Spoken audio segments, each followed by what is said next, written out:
கார்த்தால இந்த பூரி ஜெகநாதருடைய கோவில் பக்கத்துல ஒரு குளம் இருக்கு.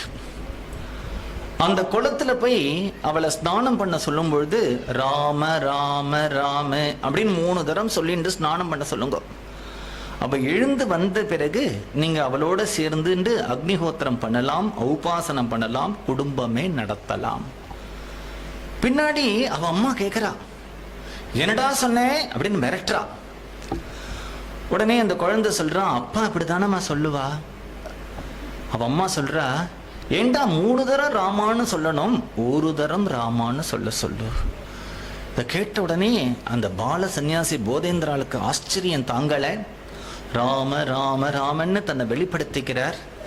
அவரை பார்த்து ஆச்சரியப்படுற, ஆகாஷாய தண்ட கரகாதி விபூஷிதாங்கா வைராகிய பாக்ய ஜலதே கருணானி தேத்வம் சம்சார கூப பதிதஸ்ய சமாகுலஸ்ய போதேந்திர தேவா மம தேஹி கராபலம்பம்னு எல்லாரும் அவருடைய திருவடியில விழுந்து சேவிக்கிறா. அந்த குழந்தைய கூப்பிடுற